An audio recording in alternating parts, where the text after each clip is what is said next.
Banyak yang merawat trotolan sejak usia kecil atau masih piikan itu gampang mati. Ada beberapa merawat murai batu trotol atau masih kecil itu yang hal-hal yang dihindari atau hal-hal yang boleh dilakukan. Dalam video kali ini saya bagikan beberapa tips merawat trotolan murai batu. Merawat murai batu trotol atau masih usia dini ini sebetulnya gampang-gampang susah. Dimana gampangnya ya dikasih makan dia gampang makan, dan susahnya gampang-gampang susah. Susah itu kadang-kadang tiba-tiba sakit. Dalam video kali ini akan saya bagikan beberapa tips merawat murai batu trotolannya masih usia dini. Oke teman-teman, sebelum saya lanjut saya sampaikan Assalamualaikum warahmatullahi wabarakatuh.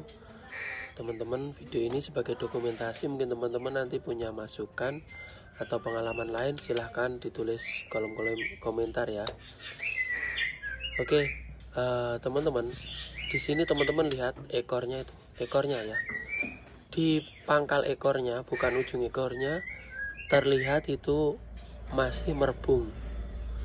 Kalau merebung belum tuntas, itu di burung ekor sedang atau pendek atau panjang, berarti usianya biasanya rata-rata di bawah 2 bulan.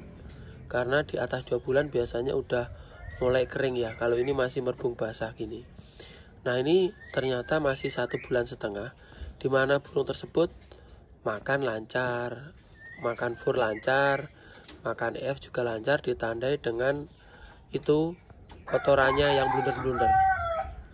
Nah burung ini ada 2 di sini, ini juga saya rasa masih tuh dorong ekor ya. Ini bebarengan. Nah ini. Jadi sekaligus menjawab pertanyaan teman-teman, Om dijemur boleh apa enggak, di keramba boleh apa enggak, kayak gitu. Nah di sini perawatan harian yang pertama jaga kebersihan ya. Maksudnya jaga kebersihan itu kalau ini kotoran-kotoran baru semua. Jadi yang sebelumnya itu kandangnya memang bersih. Yang ini juga sama. Yang pertama jaga kebersihan. Dimana manfaat jaga kebersihan itu tentunya teman-teman ya, bersih ya pangkal sehat ya. Banyak orang bilang bersih itu pangkal sehat. Jadi kalau bersih ya awal dari kesehatan, intinya seperti itu. Kenapa saya bilang demikian? Ada salah beberapa orang juga yang ketika merawat murai batu trotol gini, ini kotorannya sampai munduk banyak sekali dan kotorannya basah. Nah ada juga perbandingan, Om tetangga saya itu kotorannya sampai tinggi.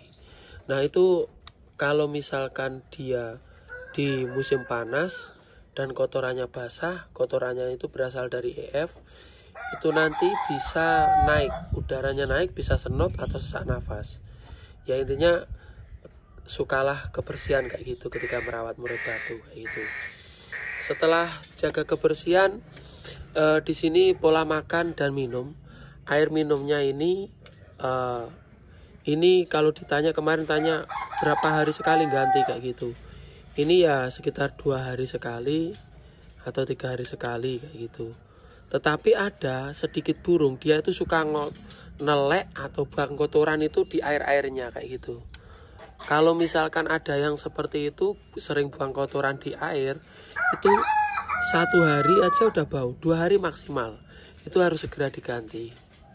Kalau tidak diganti, itu efeknya ya bisa sakit pernapasan, mungkin dia mencret kayak gitu untuk di air ya. Jadi kalau misalkan secara umum dia bersih ya 3 hari sekali lah diganti. Kalau misalkan dia suka mandi di cepuk, buang kotoran di cepuk, itu harus setiap hari diganti. Kalau kita lihat trotolan mandi-mandi di cepuk itu ya, itu setelah itu harus diganti. Karena ya rawan, namanya bekas mandi ya, biasanya ada kuman, ada kotoran di situ. Itu untuk pemberian termasuk pemberian makan ya, pemberian makan minum. Nah makanya kalau misalkan baru dapat, kita nggak tahu furnya apa tuh, kita kasih 2 warna. Tapi ini karena dia kemarin dari sana fur hijau, kita langsung kasih warna pur hijau, dia langsung makan dan kotorannya hijau. Pemberian EF ini pada umumnya kebanyakan di sini sehari 2 kali dikasih sama Kang Bambang. Nah, berapa pemberian EF-nya? Di sini tergantung teman-teman. Ini kalau trotol biasanya pagi itu dikasih sekitar 5 dan sore 5 kayak gitu. Nah, di sini ada teman-teman juga yang bingung, dikasih 10 juga mau. Kalau kebanyakan makan EF nanti furnya nggak dipangan atau makan, teman-teman bisa bingung kayak gitu. Jadi istilahnya kasih makan 1 porsi lah kayak gitu. Atau ya boleh kita setting ulang kayak gitu. Kalau burungnya besar ya mungkin bisa lebih ya makannya kayak gitu. Tapi dalam pemberian makan ini biasanya ada tuh teman-teman sibuk ya. Kalau sibuk ya kita kasih aja jangkriknya itu dikasih dicepuk, dipreteli kaki-kakinya, biarkan dia hidup. Jadi nggak perlu dipites kayak gitu. Saya sarankan ya jangkrik yang terek aja, atau yang jangkrik kalung yang kecil-kecil kayak gitu teman-teman. Tujuannya untuk apa? Pencernaannya supaya mudah mencerna. Atau kita kasih kroto nggak apa-apa, ulat kandang juga nggak apa-apa. Itu tentang pemberian makan. Untuk vitaminnya apa wajib Om? Nah, kalau di sini ya pasti kasih lah. Apalagi burung baru ini kita kasih obat racikan. Itu gunanya untuk metabolisme, untuk kekebalan tubuh. Teman-teman yang belum punya bisa WA atau pesan admin ya, vitamin untuk burung. Jadi kalau udah dikasih vitamin, itu burungnya jadi daya tahan tubuhnya bagus kayak gitu. Nah, di sini tentang selanjutnya ya tentang makan minum. Selanjutnya tentang naruh di sangkar.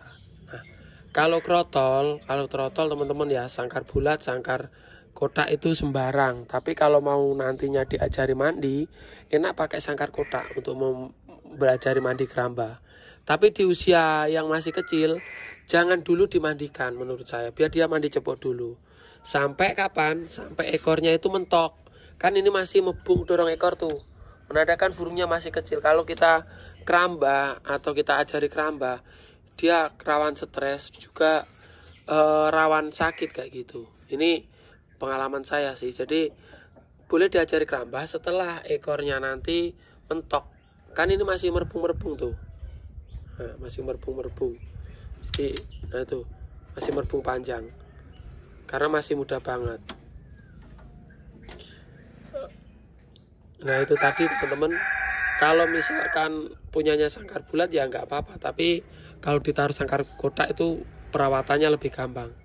Nah, tentang pemberian kerobong ini saran saya dikerobong separuh aja ketika masih kecil ya kayak gitu.